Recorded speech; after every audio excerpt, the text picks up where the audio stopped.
characteristics of a leader that really separates, again, going back to good versus great, is the fact that you are putting the right people in the right seats. And when you delegate, you know that it's going to get done, and you don't have to sort of check in, oversee, micromanage. That's the key. You're asking yourself, why am I doing this? Smart people would know how to use all these different tools. They start with something small and never get your entire organization if you don't pull off operations. Don't give up. It can be as small as that. I think you guys are going to have our last today. Welcome to the Delegate That podcast, where we discuss the art and the science of delegation, business, leadership, and management. And today we have Kamil Maras. He's the GOAT. He's the man, the myth, the legend. He inspires me and lots of other entrepreneurs. So with that, Kamil, tell us about your story, your background before we dive into the meat and potato. Thank you so much, man. That was an amazing intro. Now I got to live up to it. I appreciate that very much. I'm very, very humbled by that. My short story, to keep it simple, I'm a Polish immigrant. I came to the United States as a 13-year-old boy, went through the traditional schooling, finished college, and then got into a family business, which was a small siding renovation company in New Jersey and New York. And I worked in that business for the next 10 years. My mom, who actually started the business shortly thereafter I joined, moved down to Florida. So I was sort of left by myself navigating the business and working in it because I didn't know anything better at the moment. And fast forward a few years later, discovered that there's more to it, started learning about what building out a business means, and then got into certain groups and support networks, which elevated my game even more. And then here we are today with, a well-built out team and enjoying the journey and tackling new and fresh endeavors. It's always entertaining, right? The ups and downs of business. So that's good, man. And just jumping right into the content, how do you identify new opportunities growing your business? You've grew your business a ton over the last several years. If you can share a little bit about the journey, but also how do you identify new opportunities? So in the beginning, every little change makes a huge difference. I remember this is, 15 years ago or so, hanging out with another roofing business owner. We went off on these trips that were sponsored by the vendors that we bought materials from. And he's asking me a simple question, as simple as, "Hey, do you do lawn signs?" And I was like, "No, I think they're a waste of time." And he's like, "Why don't you try it?" And then we meet up a year later, and my business grew like 50% just because of lawn signs, right? So in the beginning, all those little tweaks make a tremendous difference. As you get bigger, the differences become smaller and smaller, and the effort to make a dent becomes bigger and larger, and it's more time, money, effort, capital.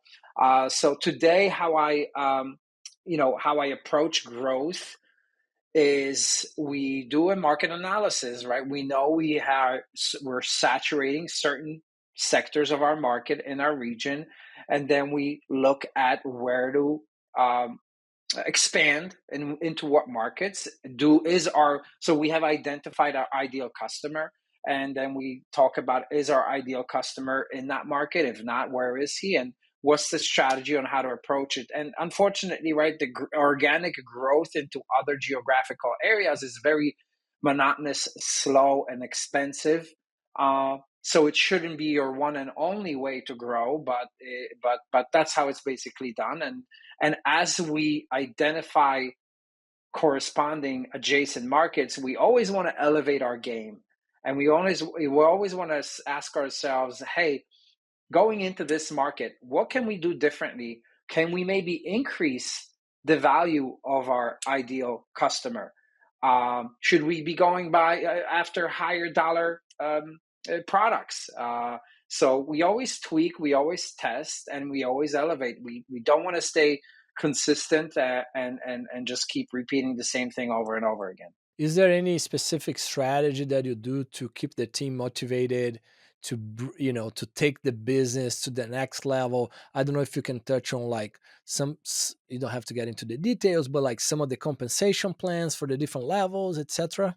Yeah, for sure, for sure. I subscribe to the philosophy, and I can say it out loud. I think my team would agree that I want to always pay at the top of the market. The last thing I want people to leave me for is money. Now, funny, I say that literally 14, maybe 21 days ago, my sales manager left because of that. But that was a little bit of a different situation where he was offered so much by a company that he used to work for that we were just not able to compete because that company was a national based company. But if we're comparing apples to apples, that is my drive to be a top paying company in our market. It's a fine balance, right? And that's what separates, great leaders from good leaders is ability to realign everybody with your vision of growth, realign everybody with your vision and concepts of opportunities. It always starts at the top, and I try to surround myself with great departmental leaders and my COO and have those people relay the message. So it's about constant reaffirmation of where we're heading and why and what's in it for everybody, including you. I'm a big proponent of the dream manager scenario. In all honesty, we don't have it fully implemented yet. But I always every single conversation that I have is with that in mind. Is what can I do for you to help you achieve your goals and your dreams, and how we can use our company to get there.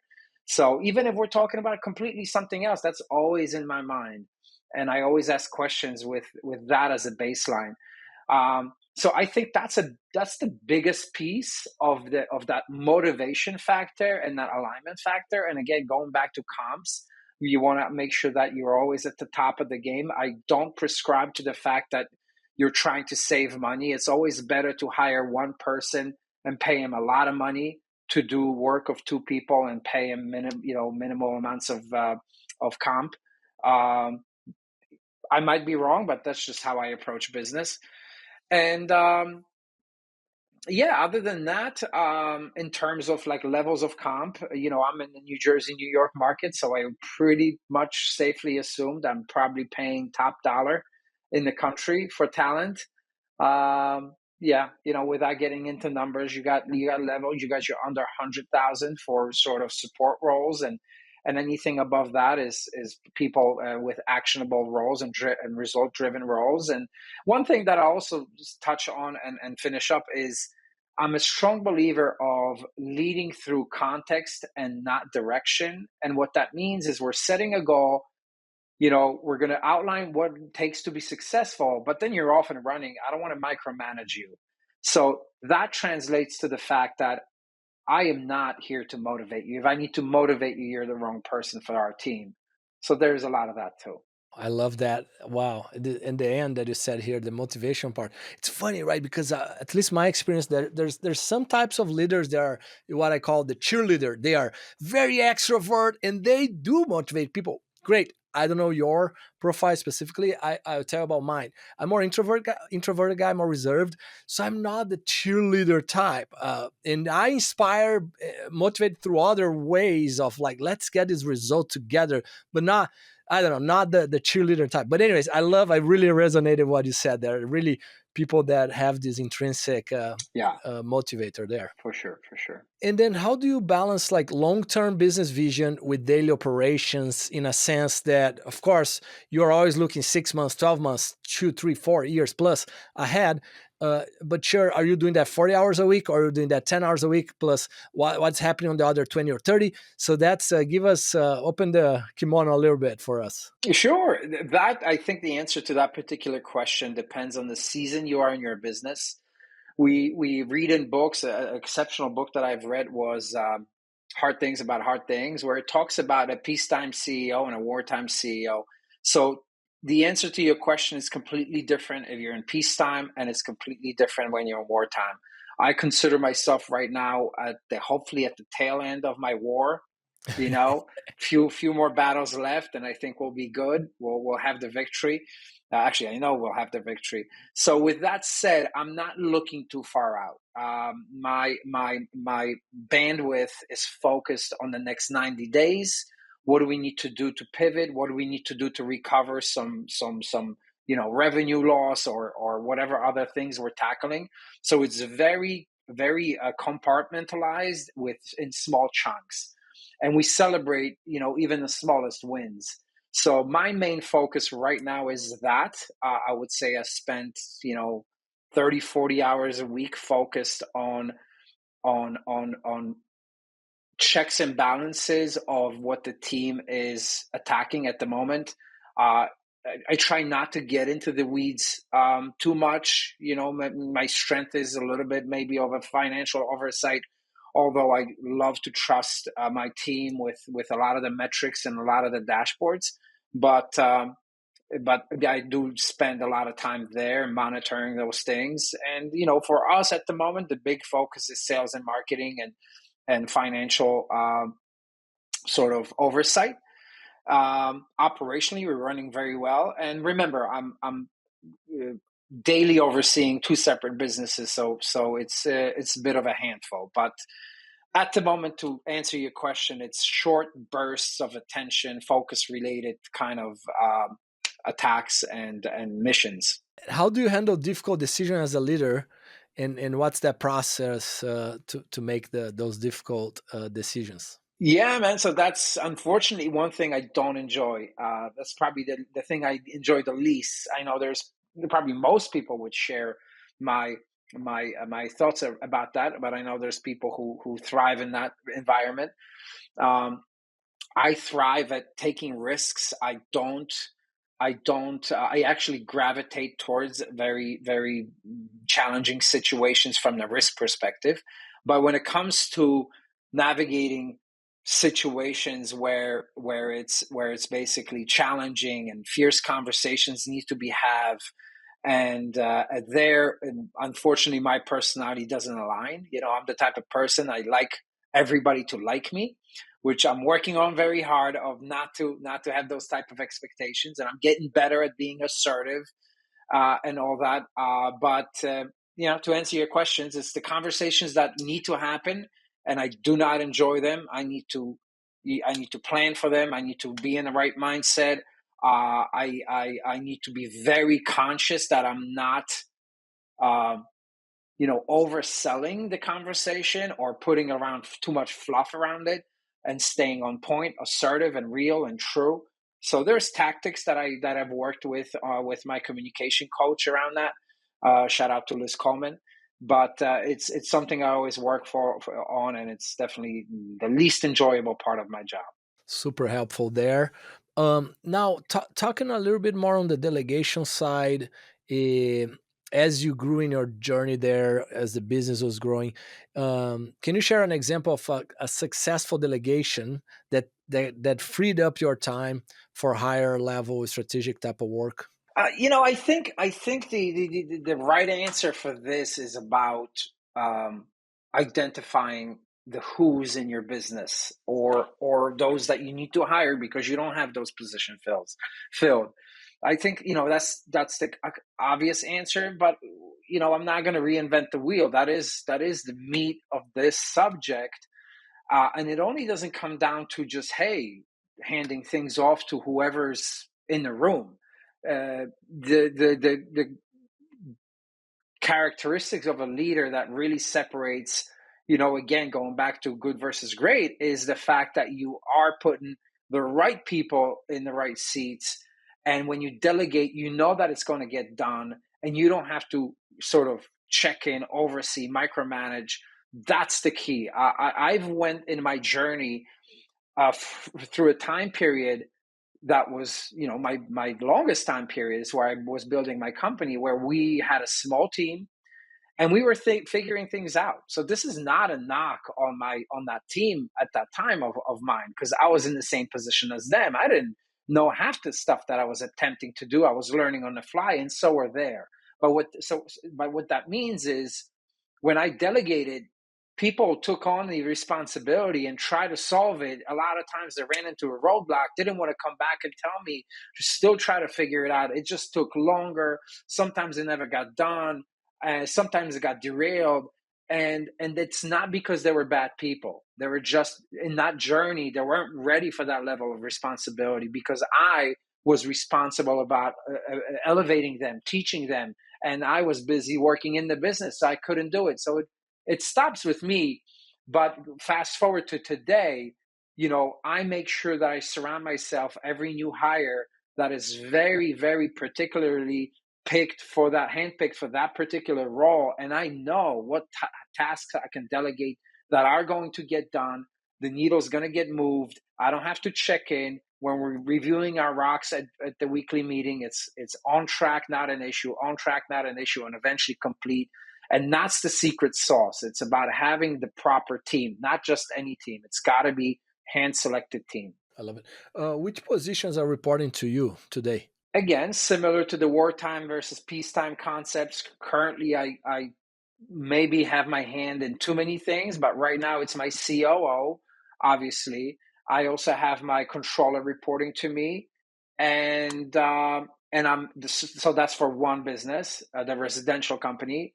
And the commercial roofing company, I am more involved in that business. We sort of divide and conquer between my CO and myself. He's more focused on the residential. I'm more focused on the commercial because there's more challenges there. So in that business, I'm actually pretty involved in touching bases with everybody multiple times a week. But the goal is in the next, I would say, 3 months, to have one person report to me in both businesses. Love it, love it.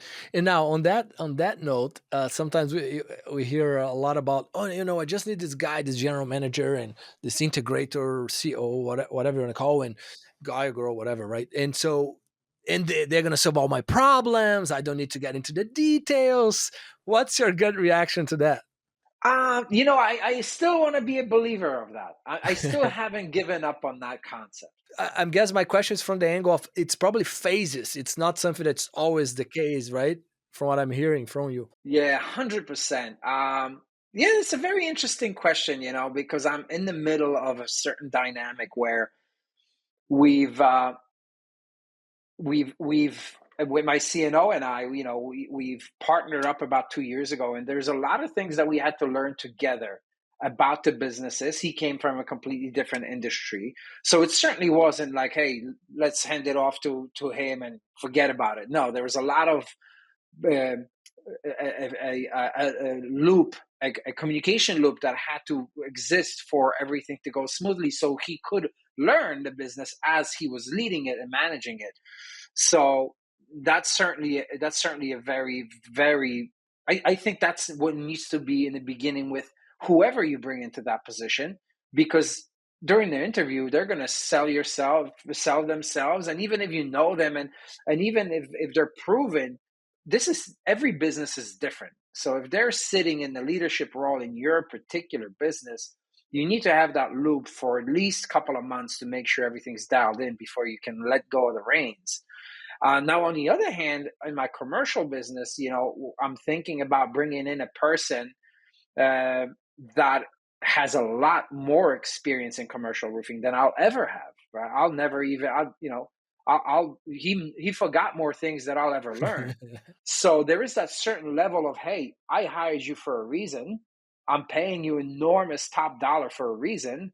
Yeah. And all that said, I can't even come in and kind of help you out because I don't know what I don't know about this particular industry from the technical aspect. Like, I can certainly help you from the leadership and the structure and the vision and but there's a lot that I don't know.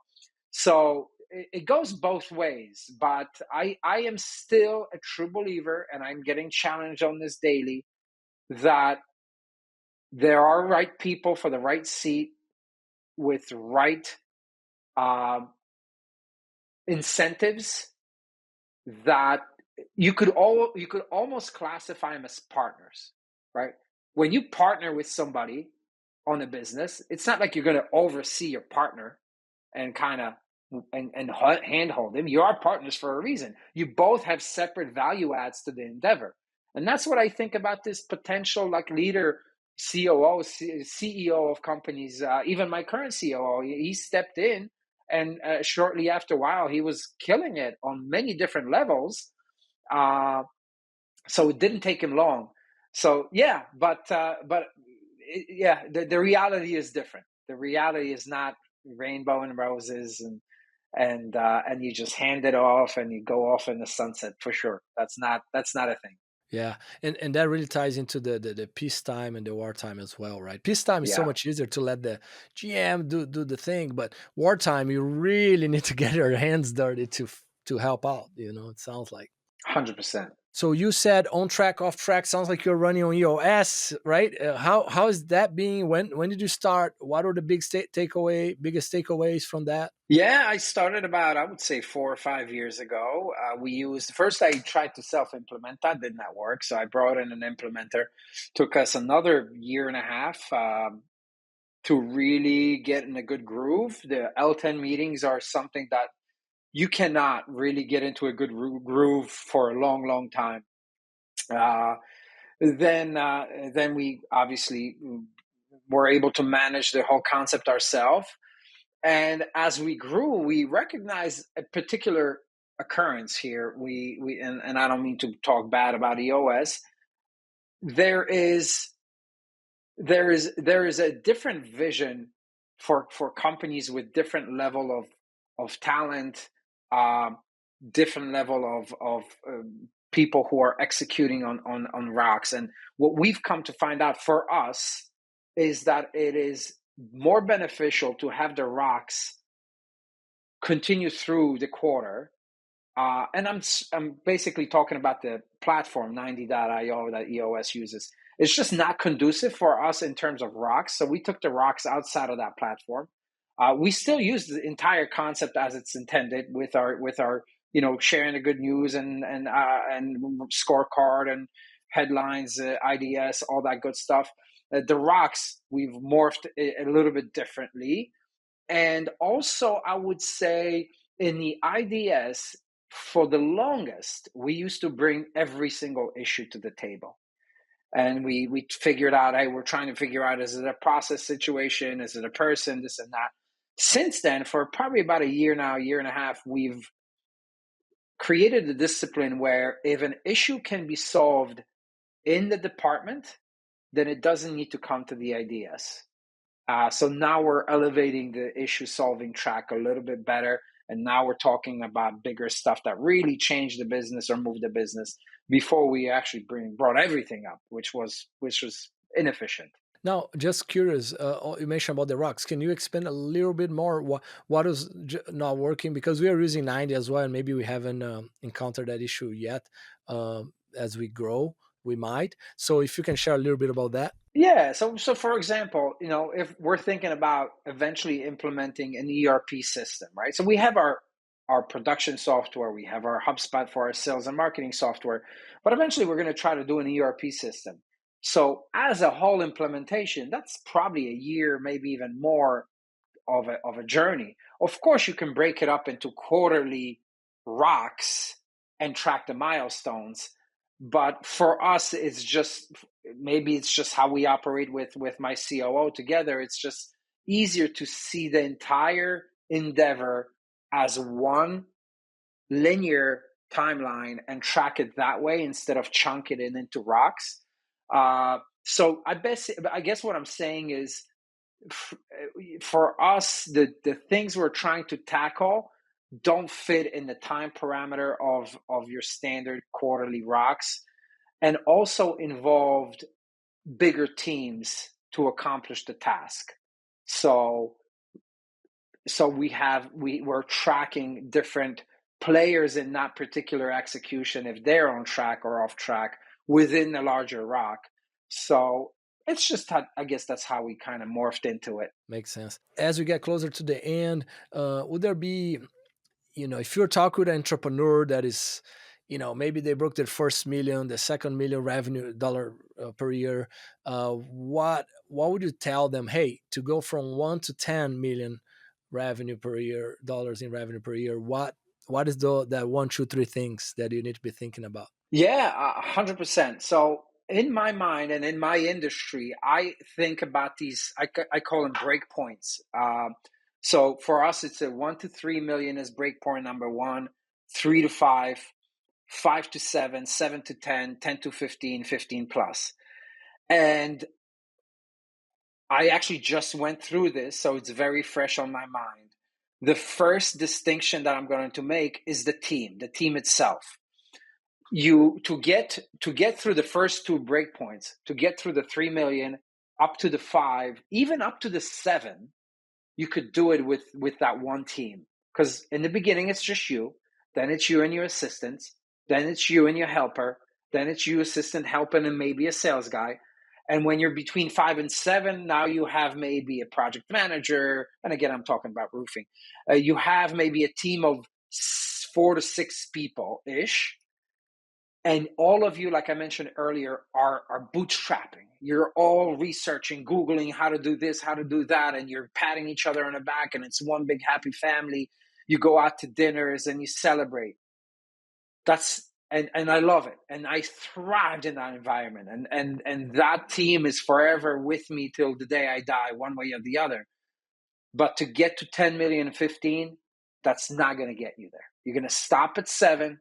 And you're going to bang your head up against the wall. And you're going to wonder, how the fuck I'm not making more money? Because it's just the culture. And it starts with me. It starts with the leader. Yeah, and the leader as the example setter has to come back, apologize to the team, and then say, hey, we're going to do this differently. We're going to hire people who can help us, who know what they're doing. And it's all about the team moving forward to get you to 10 to 13 to 15 million. And it's all about very highly accountable, talented A players that you can delegate to and they can execute, which brings us back to our earlier conversation. Because if you need to micromanage everybody, you'll get stuck at the 7. You can't move past the 7 if you don't elevate out. It's not possible. And lastly, I'll say this, in terms of these breakpoints, I like to think of it as the first break point is realizing you don't have any systems. So you work on the systems and you process this and write everything down and you get it all ready and you hit the 7 and you're happy. And then you realize you don't have the people, the right people to work the system. So now the next break point to $10 million, you're hiring all these people. You got this highly qualified team, bunch of winners, the Real Madrid of business. And all of a sudden, you're big, so big that your processes and your systems are old and they're not conducive to where you are right now. So you have to redo that again. And after you do that again, then comes the automation and the tech, right? So I see that growth curve as systems, people, back to systems, and then automation and technology. I love it. Well, anything that you want to add here, Kamil? I guess before that anything question, I will ask, what is the one book or resource that you recommend to entrepreneurs? Well, again, it all depends on what level. For my journey, started with the E-Myth. I think that's probably the most popular. That's really opened my eyes to, wow, that the business should be systematized, and delegation and all that.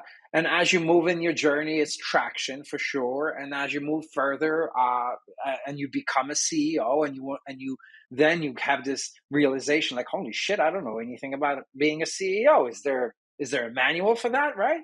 So you start researching all of that. And the book, Hard Things About Hard Things, was pretty cool for me at the moment when I needed it. So I would say those 3 books, Pretty solid. I love it. I haven't finished the last one. So just started. I need to finish it up. I'm going to finish after we talked. Good. And so anything you want to add to the audience before we wrap up for the day?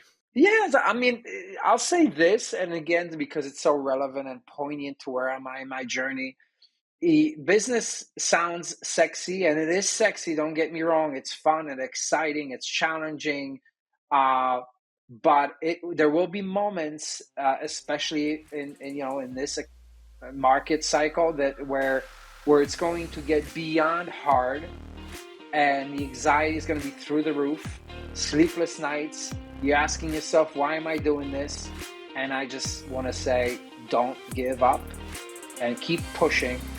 because on the other side of it, it's glory, and it will happen if you don't give up. You don't lose if you don't quit. That's right. I love that. And on top of that, I just bought on this thing on Amazon. Where is it? It's here in my table.